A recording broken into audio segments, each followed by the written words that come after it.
Okay, so welcome everyone. I was asked to wait a little bit before starting, given the delay in the previous session, so sorry about the delay. So my name is Jacques Bonvin. I'm a lawyer. I'm based in Geneva. I'm a partner with NKF, Niederkraftfrei, a tier 1 Swiss law firm based in Zurich and Geneva. I'm a transaction lawyer. I do mostly M&A, private equity, venture capital, with a strong focus on technology and life science. Besides that, I've had two special projects that I've been involved in for a long time, which were Solar Impulse. I've advised the Solar Impulse project. So this solar-powered airplane of Bertrand Piccard and André Borschberg. I've advised them on legal issues since the beginning, and I'm now advising Climate Impulse, the new project of Bertrand Piccard of a hydrogen-powered plane. And I've also advised a Swedish team that competed in 2 America's Cup, which was a bit like being involved in a startup, starting from scratch and ending with, after 1 year, with 130 people in the team. I'm also on the board of Fongit, the innovator platform in Geneva and the largest incubator in Switzerland. But that's enough on me. So before telling you what I'm going to talk to you about, I think very quickly, we cannot ignore the context. We have a context now where it's very difficult to do an IPO. Exits are more difficult than at lower valuation. And financings are also much more difficult for startup, all stages. And it's true in the US, it's true in Europe, and it's of course true in Switzerland as well, as you see from some of these numbers. Why am I saying that? Because I don't think we can speak anymore about financing of startup the same way these days. And this has been also true last year. So after a quick introduction, I will speak a bit about what are the main challenges in times like today's times in terms of raising financing for a startup. I will talk about the preparation. What do you need to know about the legal documents? What are the main issues? And I will end up with a few takeaways. If we have time, I will also guide you through examples of term sheets, which I can share. This is not, an example of what you should do, because these are, to do case laws or case studies where you could look at things, look at, what is not correct, what should be negotiated, and so on. So don't take that and, do as someone did in one of my previous sessions and just copy paste and send it to an investor. And so you can share that. Okay.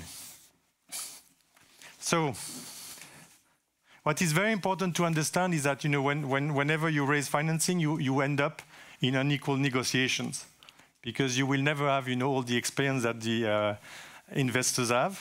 You will not have the teams that the investors have. And you will end up in a world that is, a very aggressive world. There is a book called Ice Takes No Prisoners, where a guy is telling all his stories about his startup and saying how difficult it can be. And of course, you need to set the limits. One of the limits that you can use, and that's also, why you should get, knowledge by through sessions like that and discussing with friends, discussing with other startups, is market practice and standards. You can use, that as some limits in saying this is completely off market. What you are suggesting is not something that, is market in Switzerland, for instance. But of course, these practices and standards, they're impacted by the context. In a context like the one we have now, of course, there was a shift towards the investors, so the investors can request much more than in a normal, so to speak, context. Of course, there are different processes, different rules, depending on what stage you are. If you're at an early stage, you should really take the lead. It's very important as a startup to say you take the lead. So you should be ready to actually propose the term sheet. You should be ready to propose the documentation. You should lead the drafting of the documents. Whereas at a later stage, of course, this will come much more from the VCs. It will be much more on their terms, on their standards that you can negotiate. So what are the main challenges in time like this. First of all, obvious valuation. And that's why, it's important today probably not to focus so much on the valuation, because whatever you do, you'll get, a lower valuation than what you have in mind, and a lower valuation than what people were getting a few years ago, with the exceptions of a few sectors that are still, in a hype mode, like AI. And when we speak AI, certain type of AI, of course. It means also that we see a lot of down rounds. What is a down round is that you do a financing at a lower valuation than the valuation of the previous round. And there are many of these, or at least we show a lot of rounds where the valuation is just the same. I was looking at the cap table of a startup on Monday and realized that now they're in the third round at the same valuation. So they're basically completely flat. And you have to take that into account. For this reason also, pushing the valuation too high in terms like this is probably not right, because the next financing will probably be at the same valuation or lower valuation, which of course doesn't look good. So it's better probably to be reasonable, so you can show an increase in valuation which will please everyone and which will also be part of your narrative and your company story. In this market, of course, investors are much more selective. So you have to make the difference, to get the financing, because they have plenty of opportunities, and of course they know that there are less people investing in the market. So the due diligence is more important these days. You will have longer due diligence. The investors, they will look much more at your company, so you have to be ready for that. That's also different. And the company and the investors, they will also look forward at what are your future financing needs, because they know exactly what is happening in this market, in a market where you have almost no IPOs for technology companies, where exits are difficult. What happens is that the investors, they have to continue financing startups that they have in their portfolio, and that's why they have less money for new startups. But so the same way, that's the way they think now. The same way they will look very carefully these days at what are the next financing round. Can they finance the next ones? How much money do you need? Meaning that you have to, have clear plans.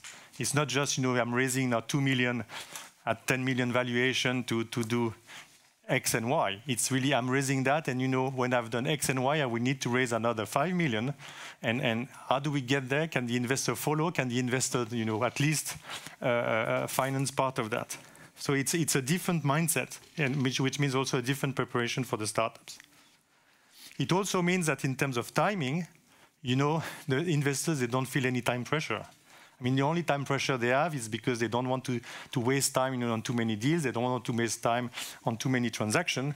But they have plenty of time before you sign a term sheet, plenty of time because you do to signing completion, because they don't have so many investment running at the same time.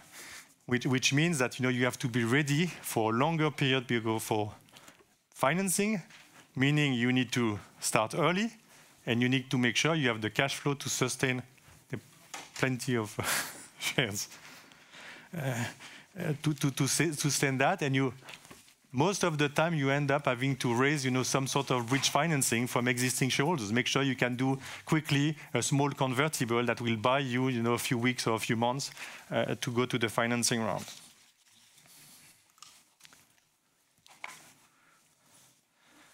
Of course, the result of all that is that you have less certainty that you will get financing, because there are more risks that you don't get there.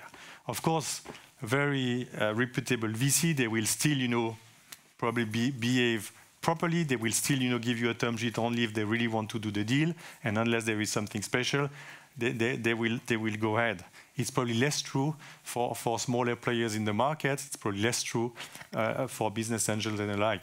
You can sit over there. Huh? Don't hesitate to move. And by the way, feel free to interrupt, to ask questions, etc. I mean, you can of course ask questions at the end, but you can also ask questions now. So the deal terms in times like that are of course investors friendly. There are stricter terms, and they're probably also dealing more with what might happen in the future. So you have more provisions about what is happening in the next financing round and the like. So what does that mean? And that's not only in these times. I mean, generally, what we see, and I advise a lot of startups as well as I advise all sorts of investors, big and small, international and local. What we see is that most startups, they're not well prepared for financing.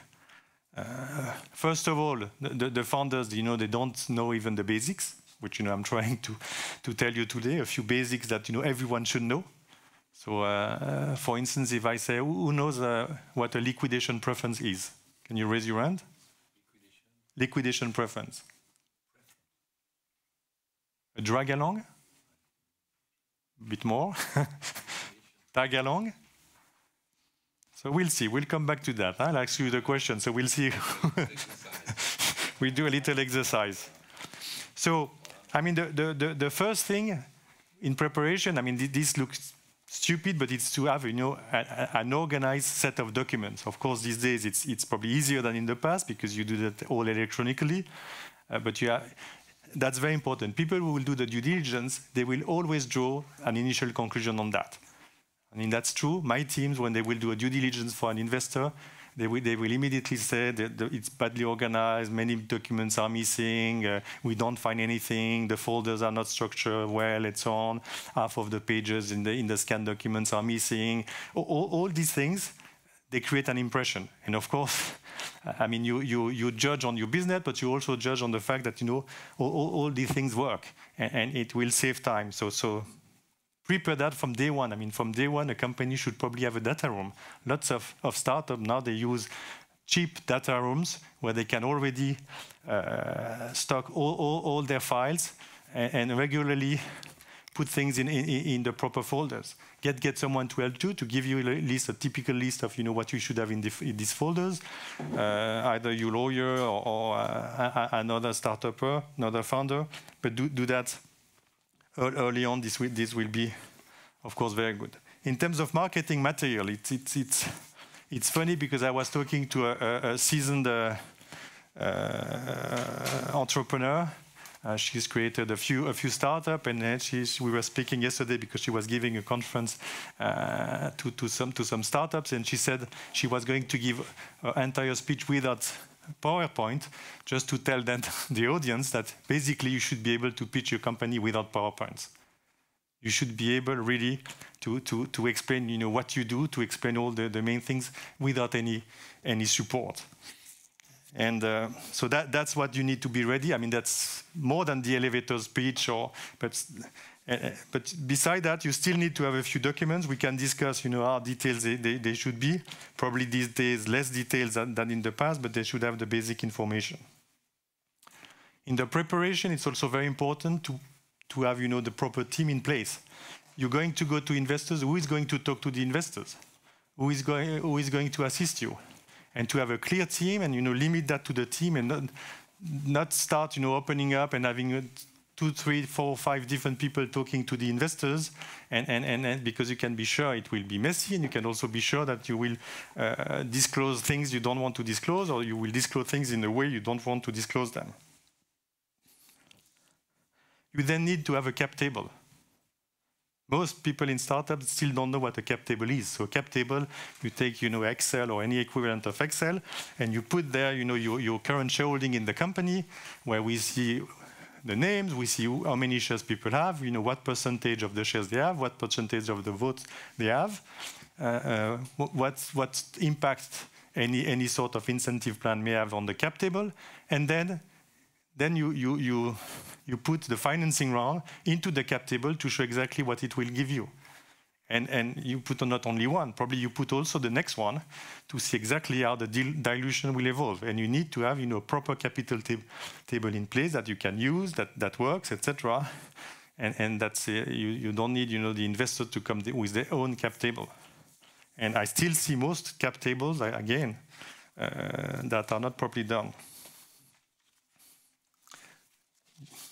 You need also and of course to work a bit, get some knowledge about the investor. Do you own due diligence on the investors?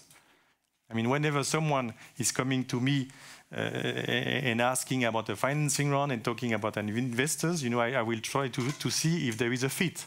Is it really an investor that will invest that sort of money at that sort of point in time of the history of the startup?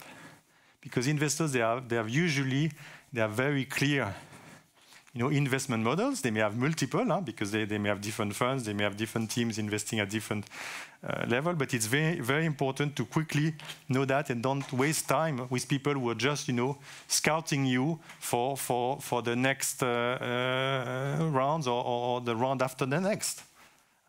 Because you're going to waste time with people. You're going to have high expectation that will never materialize because there will never be a match. And of course, there you can be assisted, and I'll come back to that. And I think it's an area where whenever you do a financing round, even if you never used a lawyer before, you need a lawyer, and you need a lawyer early on, and you need a lawyer who knows about startup. I'm not saying you need only me. There are a few, but there are not so many. You need someone who really does that on a regular basis, because he will tell you what market standard, market practice are. He will tell you who the players are. He will tell you when you come with the name of an investor who this investor is, because even if he has not dealt with them, usually people who are active in the ecosystem, they will know all these investors, or they will have access to information to know exactly who they are. And that's very important. That's part of the team. So when you've prepared all that, what happens? You go to basically the first stage. But that's very important. Is the stage where you get to a term sheet. So term sheets, you see, they are either you have the term sheet, a bit of the long form I've given you, but it's always presented like that. This 2-column document. It's coming from the banking industry. That was the way you do in the banking industry when you do financing, debt financing, and it was just copy pasted in the VC world, and that's a typical term sheet. What I've given you is that's the new US way, super short. And that I've taken, from deals I've done with, investors like Axel, the top 5 VCs in the world. That's what they would give you. 1-pager, very simple. And, the rest comes later. But the term sheet is supposed to put in place, what are the main financing terms? What are the key figures in terms of valuation? And what are the main terms, and also a few words about the process. What is the timing when we do the due diligence? What is the expected time when we will sign? A term sheet is, in principle, non-binding, meaning there is no commitment. It doesn't mean that you have then to sign a contract. It doesn't mean that the investor has to sign a contract. There are only a few provisions in the term sheet that are usually binding about confidentiality. How do you split cost?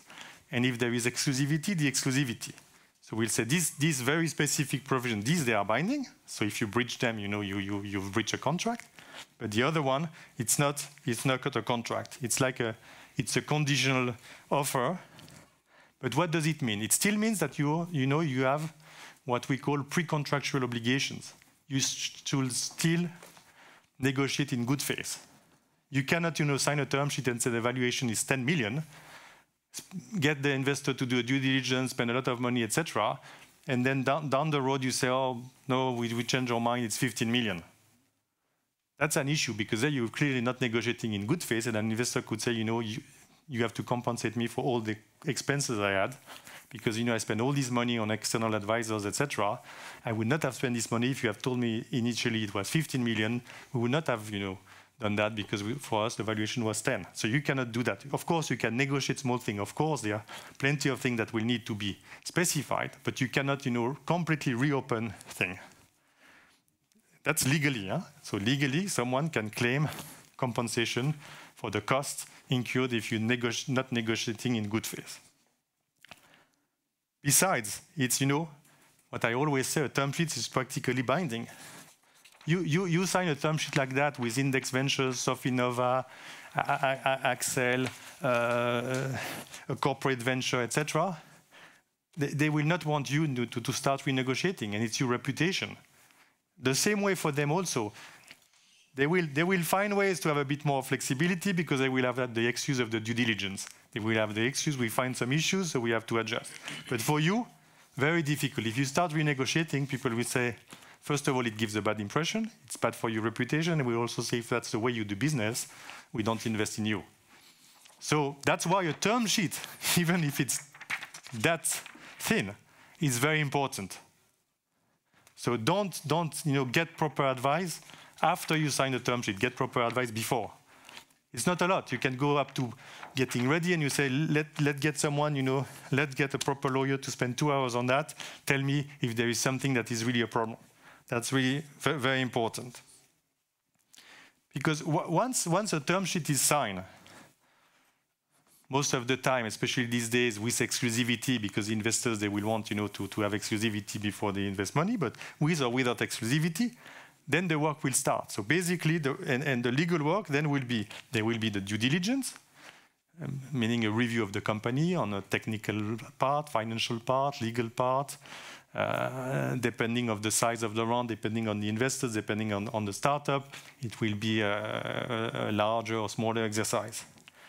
And we will also draw then from the term sheet the main contracts. So what are the main contracts in a VC transaction? There are two main contracts. An investment agreement, sometimes it's also called share purchase agreement or subscription agreement, but here in Switzerland, usually called investment agreement, and a shareholders agreement. The investment agreement will define, the terms of the investment, meaning what is the valuation, how many shares will the investor get, what are the representation and warranties given by the founders in the company, what do you warranty as to the status of the company, and the process to do the investment. Is it in one tranche, two tranches? Are there certain things to correct before the money comes in and so on? That's the investment agreement. So it's basically dealing with the investment and a bit of the past because of the warranties. And then you have a shareholders agreement. The shareholders agreement is dealing for the future. It's how do we govern the relationship between all the shareholders in the company, and mainly between the founders, the existing shareholders, and the investors. And I will come back to that. Besides, you usually have a few ancillary agreements, like if all the IP has not been properly assigned to the company, you will have IP assignment agreement. You will probably have new employment agreement for the management, and you may have some agreements regarding a potential future listing. Okay, so that's very important to know. Term sheet, which is an initial phase, and then we move on to investment agreement and shareholders agreement. Typically, if there is a VC, the VC will say then we go and we move to this document. Investment agreement and shareholders agreement.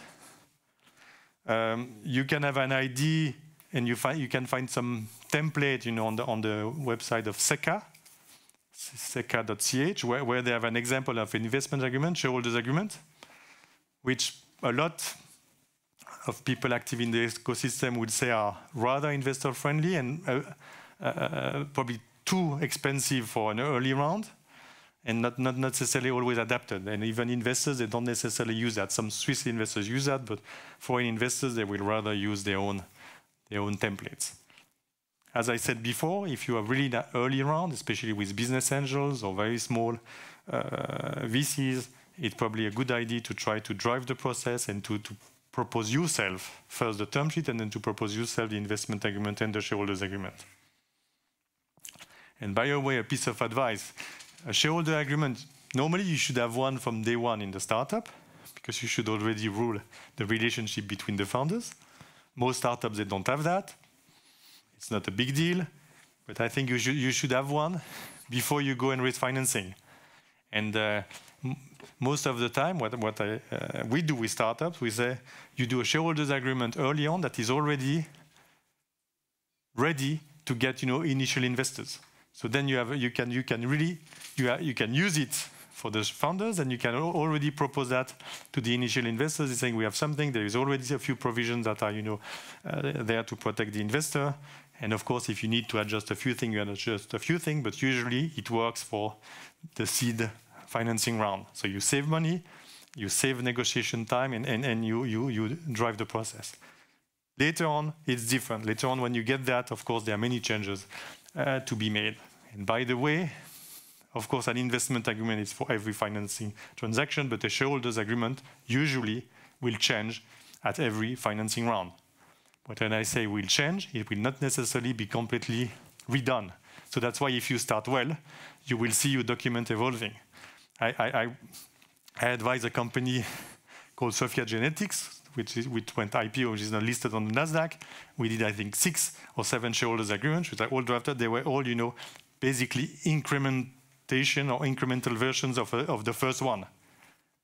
Even though hundreds of millions were raised, the investors, they accepted to start, with what was there and just, add some provision or change some provision over time.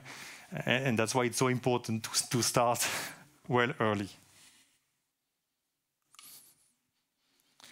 Okay, so what are the main issues that you face? And basically, these main issues, they are things that would be, to some extent, already reflected in the term sheet and for sure reflected in the documentation afterwards. I mean, the first one that everyone thinks about is the valuation, of course. But valuation, for sure, it's a key element, but it's only one of many. I mean, you can have a high valuation, but you can have terrible provisions. You can have, and we will come to that, you can have liquidation preference that will actually have a huge impact at exits and will be tantamount to a different, initial valuation. So who can tell me what, pre-money, post-money valuations are? Do you know? Before investment and after investment. The evaluation before and after. Yes, before and after. Okay, yes, that's correct. And how do you? So if I have a valuation of 10 million before, I raise 2 million. What is the post-money valuation? 12 million. 12 million, huh? So we take the pre-money valuation and we add the amount that is invested in the company. And what is a pre-money valuation? I put here fully diluted or not fully diluted? What's the difference?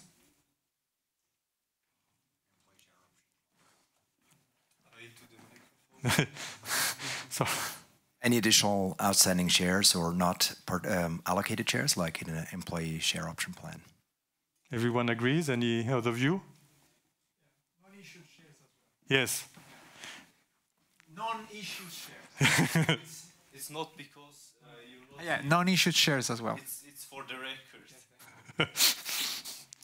So that's correct. So. And that's very important to understand, how the pre-money is calculated, because basically in my example of 10 million pre-money, you have to come to a price per share. So if you have 10 million divided by 10 million shares, you know what the price per share is, of course. And if you have to add, like 1 million shares that are reserved for a stock option plan, etc. You take the 10 million and you divide them by 11 million to come to a price per share. And the price per share will be the price that will be paid by the investor to acquire the share. So it's very important to look how it's calculated, and of course to put that into your model in your cap table, because not all investors calculate the same way. Market practice is to do fully diluted, but where there could be some discussion is whether in the fully diluted you take the options that have been granted, or you take the full pool, even if it's not used. Of course, that could make a difference, especially when you are fairly early on after a financing round, because you probably have not used the entire pool.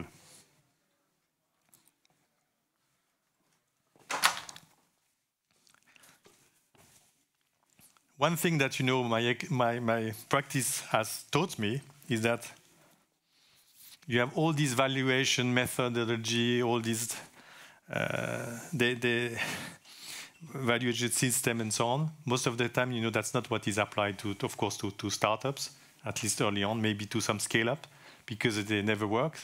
So most of the time, the way investors think about the valuation is, how much share capital do I want with the money I'm investing? So basically, the way investors think is to say, I think at this stage I should have between 15 and 25% of the company. I'm putting 5 million into the company. So that's the figures I will use to calculate the valuation. That's really most of the time, that's the way it's done. And that's also the way you should do. The rest, it's very, very difficult. Of course, you can compare a bit yourself with companies in the same industry at the same level of development and so on, and you know more or less Series A where you stand and so on, Series B where you stand. In Switzerland, probably you can see a bit, you know, some figure and some statistics, but that's only basic information. At the end of the day, it's done differently.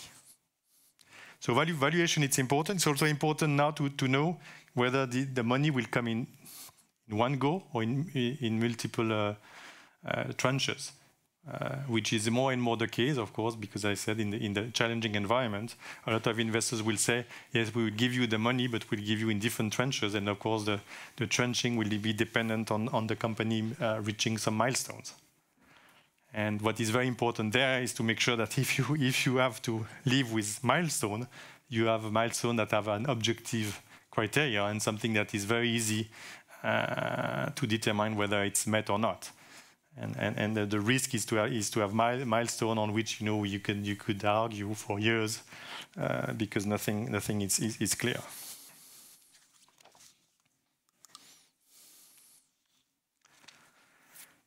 Classes of shares. So usually when you start a company, you have only one class of shares. So you have ordinary shares or common shares. The question is and then you will hear about your preferred shares. So I'm sure you've heard about preferred A shares, Series A shares, Series B shares, etc. Do you know why we have this concept? What does it mean? Why do we have different classes of shares, and why do we call certain of them A, B, C?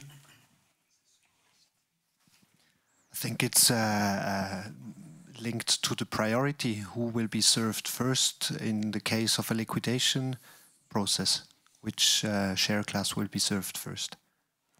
Yes, it's correct. I mean, it's partly correct because it's more than it's linked to preferences or privileges. So we want to make a distinction between shares that have certain rights, preferences, and privileges, and the preferred shares that have different rights and privileges.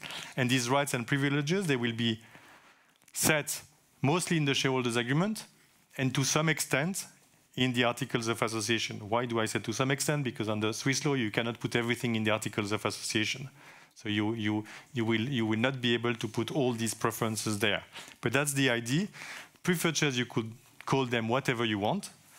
They usually called A, B, C, D because it corresponds to the various financing rounds. So with the Series A, Series B, Series C, Series D, just, you know, the typical jargon to name the various financing round, and you start with A and you end with Z if you do so many rounds. So very important then for everyone, but of course for the investors, are the provision on exit. So I was mentioning before liquidation preferences. So I think we have a few people knew what it was, but so can someone tell me what a liquidation preference is?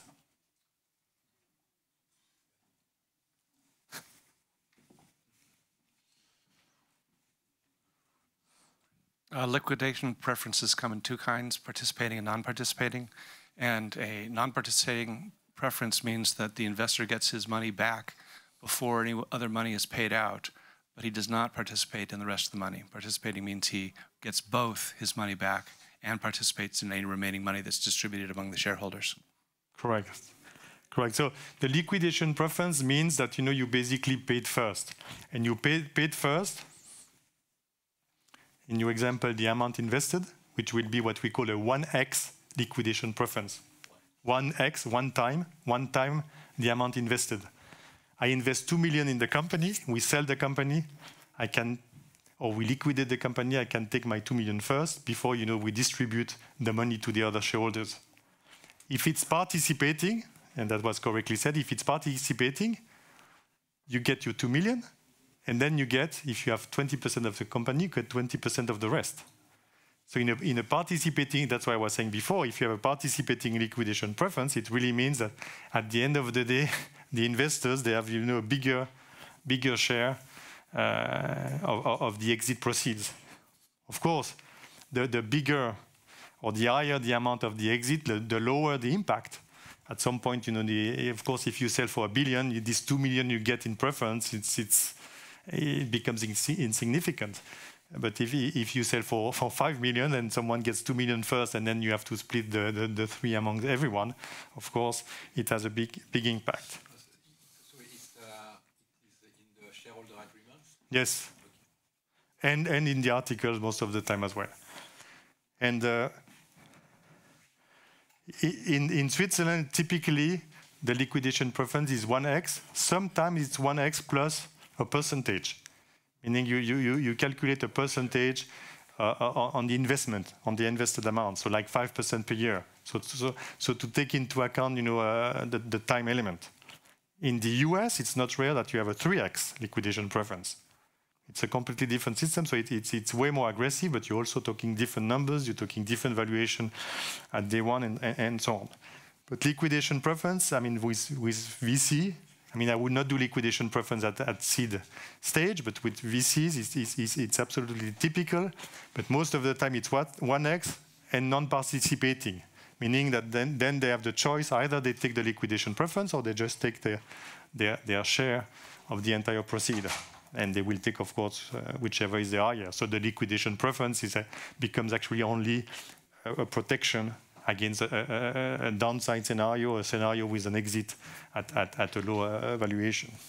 Then you can, of course, play. You can play with this in saying that the liquidation preference will have different rules depending on how much the company is sold for and so on. You can be as imaginative as you want. I mean, this. At the end of the day, it's a contract, so you can create whatever you want. So right of first refusal, I mean, typically a right of first refusal is to protect the existing shareholders base versus new investor, meaning that if someone wants to sell share, to the extent it's possible to sell a minority stake, but if someone wants to sell share, he has to offer them first to the other shareholders. That's very typical, and most of the time, it's for everyone. Sometimes with a priority for the investors, but usually it's for everyone. Not everyone has the money to buy the shares, but at the end of the day, it's to protect the existing one. Tag along, drag along. It's technique, but again, you need to know. That's why we are here. Yes. So tag along, drag along. So tag along, it's typically a protection for minority shareholders. Is to say I can tag myself to sell together. So if the majority, for instance, of the company is sold, you can sell at the same time, because the risk you have otherwise is that people will sell the majority and leave you with a few shares in the company worth nothing, because you will have no voting rights, no one won't want to buy them, and maybe you'll get some dividends at some point, but that's it. So the tag along is really to protect the minority shareholders. It's typical to have that when there is a change of control, meaning that more than 50% of the company is sold. That's typical. And sometimes you also have that for any transfer of shares so that everyone can sell at the same time. But of course, this makes every transfer more complicated. The drag along, it's sort of the opposite. It's a right to force someone to sell. I drag you along to sell with me. So it's for the majority shareholders, which may be a group of shareholders, to say we don't want someone with 10% blocking the sale of 100% of the company. So you put a threshold. The threshold is usually between 50 and 80%, depending on the size of the company, depending on the shareholding, etc. Where you say, if, for instance, 60% of the shareholders want to sell, they can force all the others to sell upon the same terms and conditions. So people will say they will not be treated differently, but they will have no say. They will be forced to sell. Typical tag along, drag along, you will see that all the time. We see more and more provision in shareholders' agreement about IPO, where you want some rules about what happens if there is an IPO. So at least so that the majority shareholders, they can control an IPO and they can pilot an IPO, and people cannot block the exercise. And it's true that it's not easy. I mean, I was working on an IPO earlier this year in a company where we had 150 shareholders, and it's not easy to then handle all the small one if they've not already agreed in advance to certain rules as to how you do in the IPO. Can you also sell some shares at the time of the IPO if there is a secondary elements and so on. So usually this is also ruled in the shareholders agreement. So valuation, exit. Then a bit linked to that. So what I should say that in the shareholders agreement, maybe as a general rule, in the shareholders agreement you have three main parts. The first part is about governance, and I'll come back to that. About governance, how do you vote, how do you elect the board, etc. That's the first element in the shareholders agreement. Second element, that's what we're talking now. Everything about share transfer, exit, everything that is to link to the economic value invested in the company. And third element in the shareholders agreement are what we call in the legal jargon covenants, which means obligations, confidentiality, non-compete, non-solicitation, all these obligations that you take as a shareholder to protect the value of the company. So these three parts. So here we're still in the second part about share transfer. Preemptive rights. Preemptive rights, that's the right to acquire shares in a new financing round. Under Swiss law, it's a right that is guaranteed, that comes by law, that by law you have the possibility to buy new shares to keep your shareholding. So if you have 10% of the company, there is a new financing round, you're able to invest, 10%. Sometimes, of course, you will want to exclude these preemptive rights, or you will want to change a bit the rule. In some other countries, it's different. In the US, it's not automatic. It's only by contract. And if you see, I mean, you can look at the story of Facebook before it was Meta, where people were really fully diluted or tremendously diluted because of preemptive right that they did not realize they didn't have. Here, usually you have them. It's a different story whether you can use them. And a lot of course, you may not be able to follow, but usually they are there. Lockup. Do you know what? Does anyone know this technical word? What a lockup is? No? Yes. I guess it's a time period where, for example, founders are not able to sell their shares so that the investors have the security that the founders are part of the team. Correct. So correct. It's the time. I mean, usually people know about lockup in an IPO context because that's typical. When you do an IPO, you want for a certain period of time that people don't sell their shares, so to keep the IPO or the company valuation at a certain level. But you also have lockups early on in the process because simply people say we don't want to spend time, for a few years with people trying to sell shares and so on. So we just say you cannot sell shares for 2-3 years. It's quite typical, usually irrelevant, frankly, because no one wants to sell shares, no one can sell shares, so it's fairly irrelevant. Right of first refusal, tag along, drag along, we also discussed. The last part, that's very important, it's what we call, clawback shares. So even if you have acquired your shares as a founder, most of the time when an investor will come, he will say that if you leave within a certain period of time, he will have an option to buy all or part of your shares. The idea is that, even though you have paid for your shares, you've acquired, you've sweat, you've done all these things, the investor will say, no, I'm investing in the company, I want to make sure that you stay, so I want to have, a whip.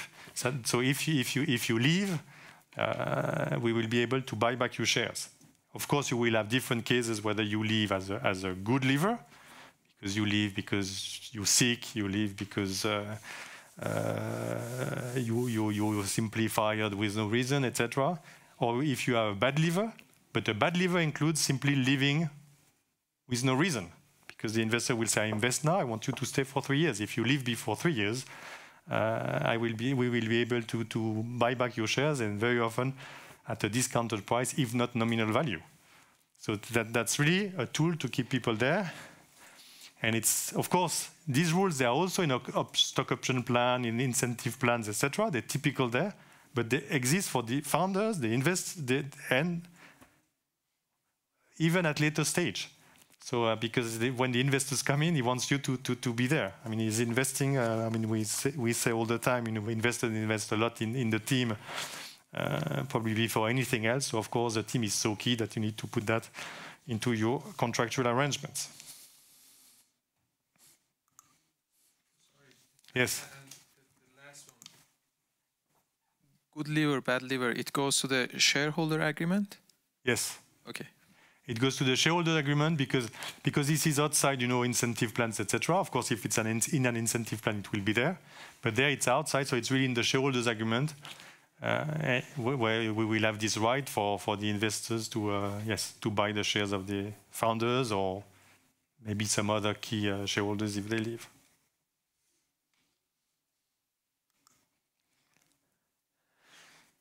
Future financing. So another thing that is addressed in this contract is what happened in a future financing round. So the first thing that you hear all the time is anti-dilution or anti-dilution. Does anyone know what this is for? Very often it's mistaken. Very often people think the anti-dilution is actually the preemptive right. It's saying, I have preemptive rights to be able to maintain my shareholding in the company or my percentage in the company. No, anti-dilution, they're protection for the investor in case there is a down round, meaning that if there is a subsequent round at a lower valuation, the investor will be compensated for the difference with free shares. So basically, the investor will say, now I'm investing at a valuation of 20 million, tomorrow it's 15 million. I want that we correct. I have paid too much there, so we correct what I've paid to put it at a lower level. And either you have the full ratchet. Full ratchet means we do everything like it was 15. So we recalculate this, and we say, at 20 you got that many shares, at 15 you will have much more, so we give you all these additional shares. Or you have a weighted average. Weighted average, you will take into account the invested amount, you will take into account the number of shares and do a calculation, so to adjust. Anti-dilution, for a long time, I was saying it's not so key to negotiate, but these days it's probably a bit more important because we see so many down rounds, so they actually applied.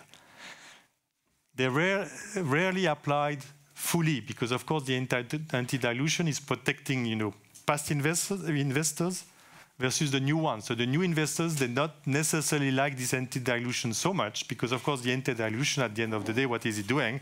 It's diluting the founders and not the existing shareholders. So if I'm a new investor, I don't necessarily want the founders to be unhappy, to lose, their stake in the company, etc. So often it's renegotiated. That's why, I still believe it's not so critical, but it's true that I see them used.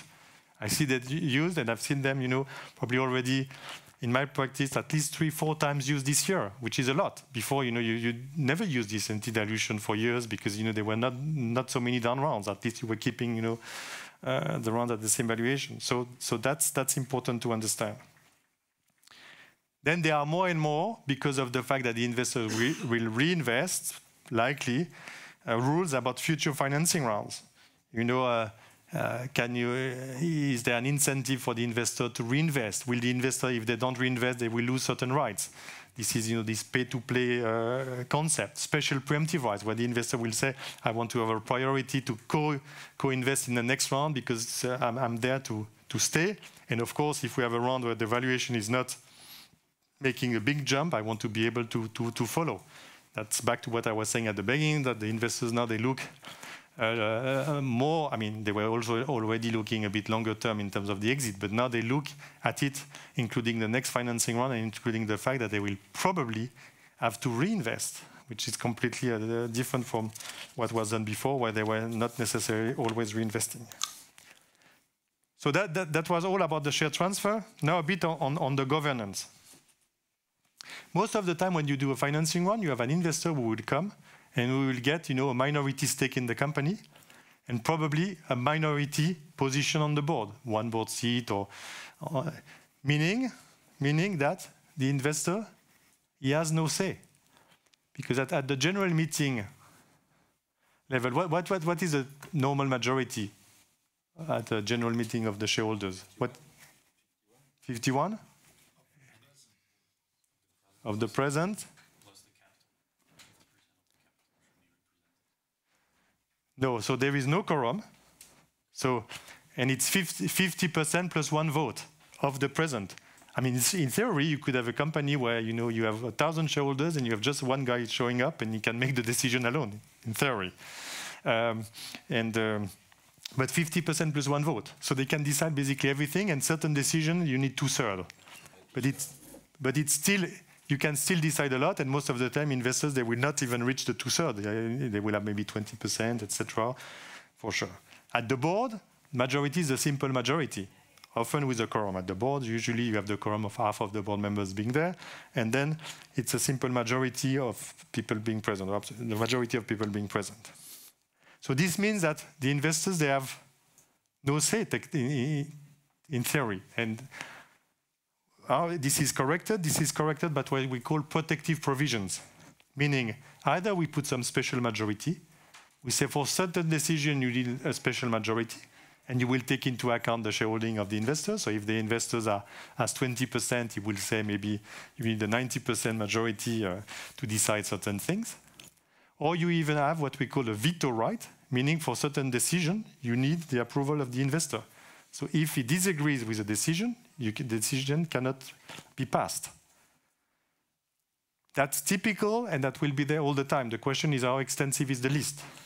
There you could look at the SECA model I was mentioning before, because there you have a list which gives you a good idea of what typically an investor would ask in terms of this veto rights. And of course you have that at the level of the shareholders, and you have that at the level of the board.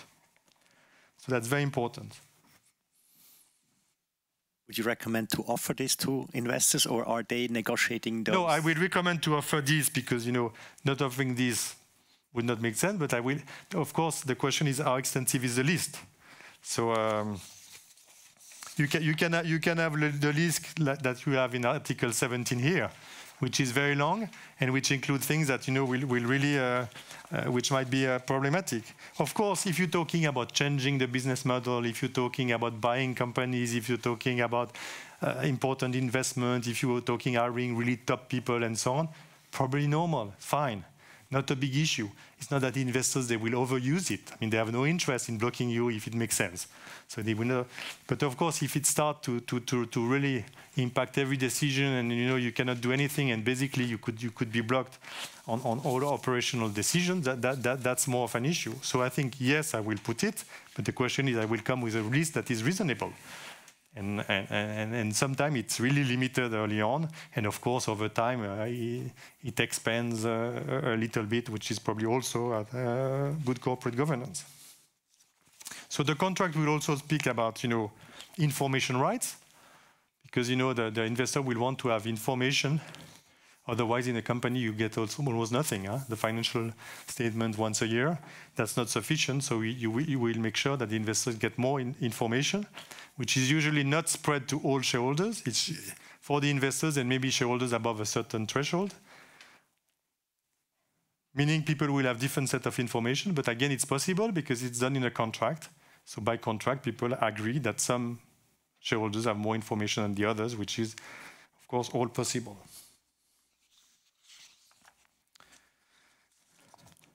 I was talking before about the reps and warranties. So I said in the investment agreement, you will have to cover the past. So basically you will have to, when an investor comes, you will have to guarantee certain things, like you have paid all your taxes, you own the IP, you own your assets, the employees, they've transferred the IP, all the employees, they have a proper employment contract, all these things. So you have a long list that will need to be guaranteed. The big question is, who gives this guarantee? Because if you give them as a founder, it's a personal liability, meaning that if there is an issue, you have to compensate. If it's the company, it's not you. It's more and more common that you also have the company, meaning that if there is an issue, then we will just readjust the number of shares. We said the company was valued at 20 million. We discover that I don't know, now we have to pay 1 million of VAT because you made mistakes in the past and you told us everything was done properly on tax. So we'll say actually the company should not have been worth 20 million, but 19, because it had 1 million of cash out of the company, and we will recalculate and basically give free share or additional shares to the investor to compensate for that. So when the company gives reps and warranties, most of the time the compensation is in shares. If it's the founders, it's in cash. In practice, these clauses, they're heavily negotiated, but they're rarely implemented. They're mostly used to make sure that people do their homework properly, that you disclose everything, that you give the information, and you take things seriously. It's very rare that you have a litigation. It may happen that there is an issue, and then you will have to adjust the valuation, or the investor will want to get some shares. But that's remain fairly rare if you've done your work properly. Hopefully the due diligence was done properly, you were transparent, and you looked at everything and you disclose any issues, because of course you can disclose things. What would be typical terms reps that a founder would have to guarantee and could not delegate to the company? The typical reps that the founder will have to give, are of course the rep that he owns his own shares, that the shares that he has, there's no litigation about it, and maybe certain things that about himself, that he has contributed all the IP to the company, that he has not taken some IP from someone else. When he moved, for instance, because he was working for a large corporate and then he built a startup in the same industry, etc. That typically where you would say the founders should give that. But as I said, we see more and more that the founders, they don't give anything, or they give the reps and warranties, but with a cap, so that they know that maximum they will have to pay a small amount. Whereas for the company, usually the cap is at the amount of the investment. So if the investment invests 5 million, we say the maximum amount I can recover under the indemnification provision is 5 million. Thank you. Okay.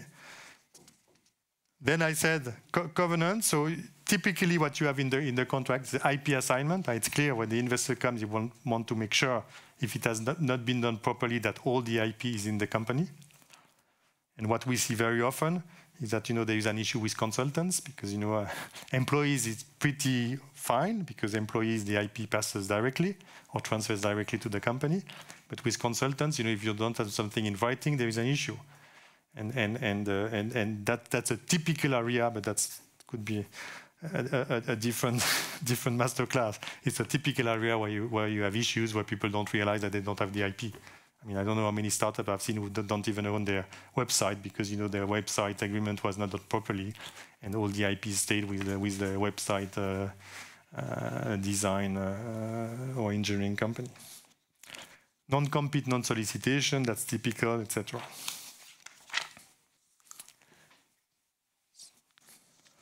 And of course, at the term sheet level, as I said before, you will typically have an exclusivity. I mean, investors will ask at some point to have the exclusivity before they invest all this money, because that's really when they start working and paying external service provider, be it IP valuation company, lawyers, people for the financial due diligence and the like.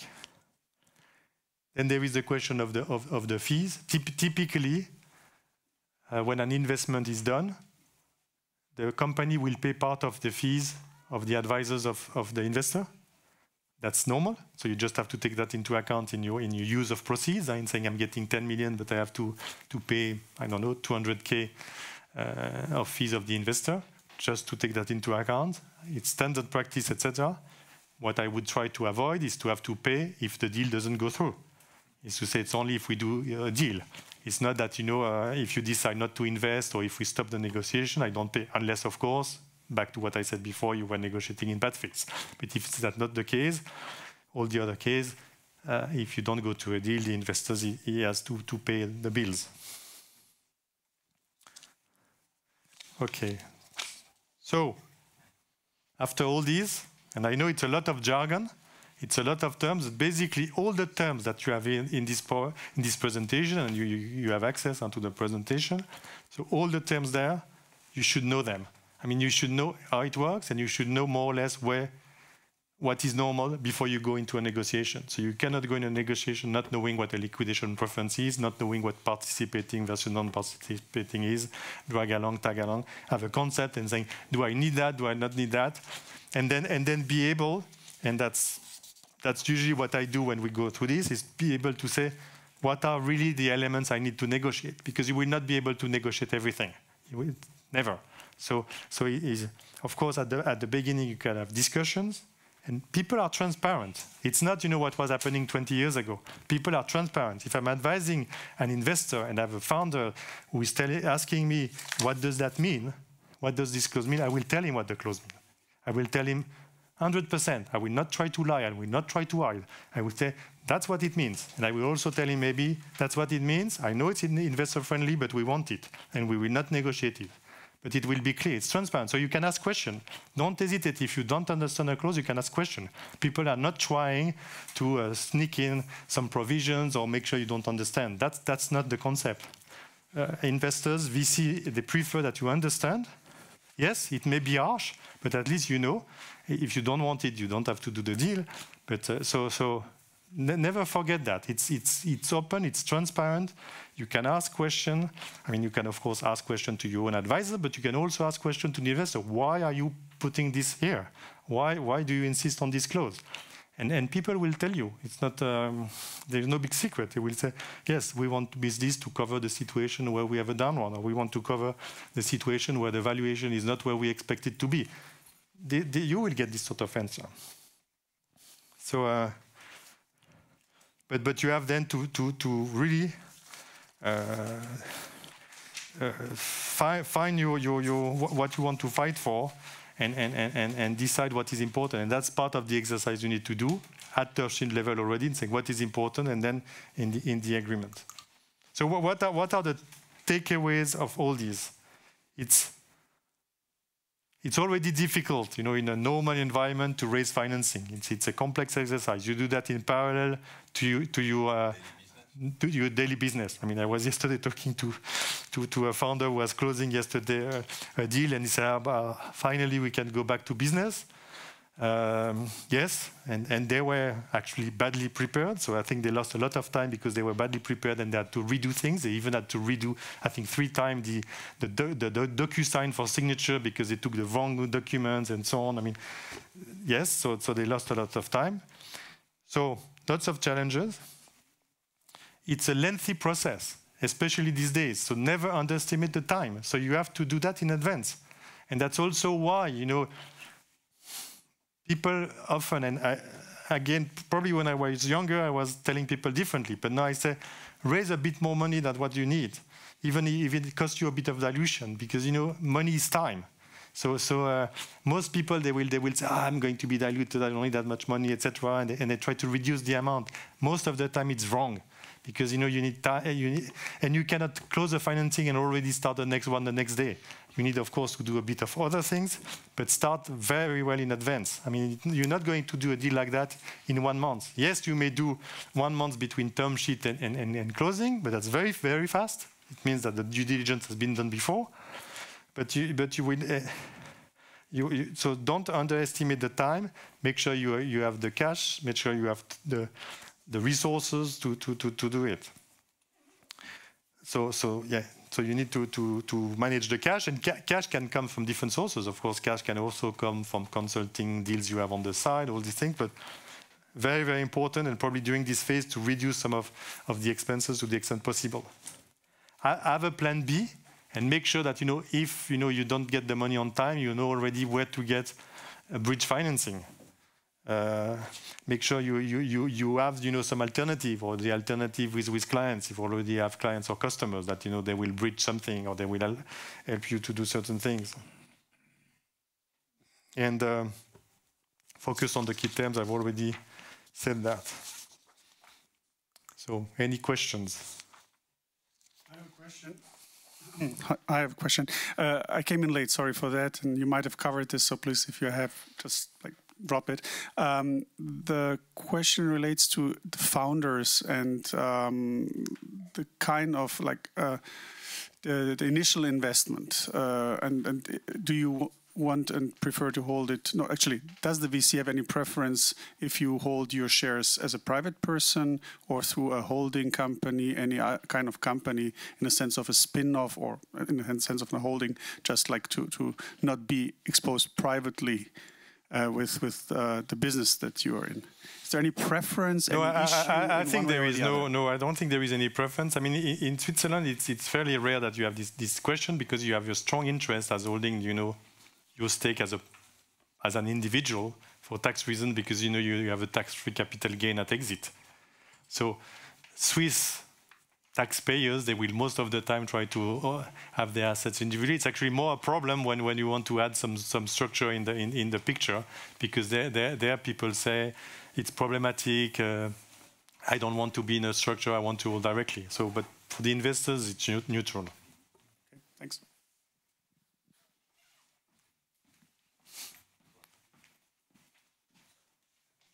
Thank you so much. In terms of workflow, I understood that. So first you draft term sheet, then due diligence starts. Is there kind of, clear sign for a start of due diligence? Data room comes with that because in many cases I see that people after, getting kind of positive feeling that, this is interesting, we might be a kind of soft commitment, they ask immediately for data room. So is there kind of, but based on your presentation, I understood that first you need to fix term sheet, then due diligence starts, and you share everything. No, any recommendation? Yeah, there are probably two stages. The due diligence is often done in two stages. So you sort of have an initial due diligence that is done by the investors internally, with his own team, looking at the company. And there we need to have access mostly to business data. So a limited set of data on the business. He will not there look, maybe he will look at part of the financials, business, that's it. He will not look at the contracts. He will not look at the corporate aspects, not look at employments, etc. So that you could have in the first phase, which is, to really say, yes, I'm interested. I mean, and that will lead to the term sheet in saying, meaning I will put a price tag. For the investor, the term sheet, I put a price tag. I say, I'm ready to invest, and I'm ready to invest at this price. So that's what will happen. And then, once you have the term sheet, then you have the due diligence with external advisors. That's where the investors start spending money with lawyers, accountants, ISP specialists, etc., to look more in detail. But you're right. Due diligence usually starts earlier. But you should not open your entire data room. And of course, in an electronic data room, you can have everything there and then open only part of it or give access to only part of it. That's super easy to do. Is your presentation accessible? I think it should be. Otherwise, I'm happy to send it. But I think they are accessible afterwards. Yeah.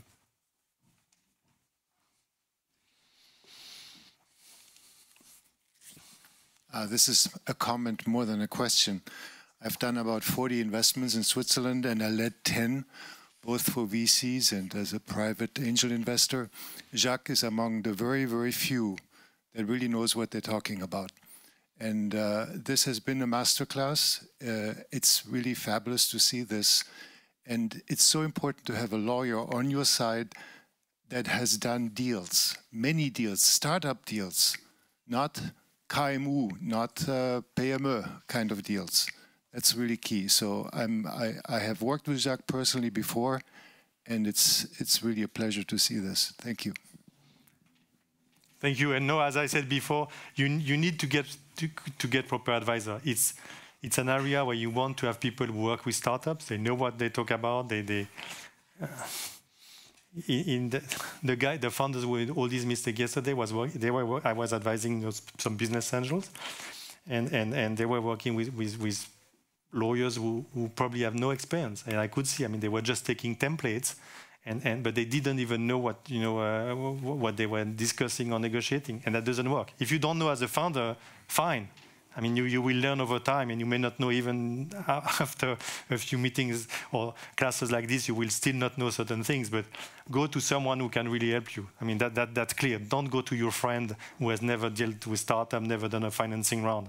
I mean, maybe your friends, he can help you with some employment agreement, something else. Maybe if you really want to give him business, you'll find something.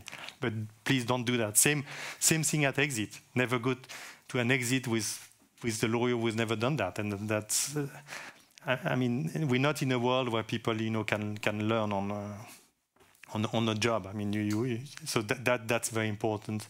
And even though there are lots of startups, many people are interested in startups, many advisors are invested in that, including lawyers. You have only a few who have really the experience. We've done, seen many deals that we can really help you negotiate and find this balance and find what is key, and also tell you this is probably not key, or this to do with these investors, forget about it. They will not change it. It's just like that.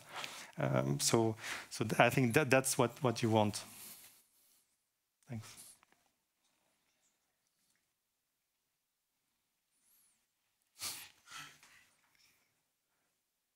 Good. So thank you.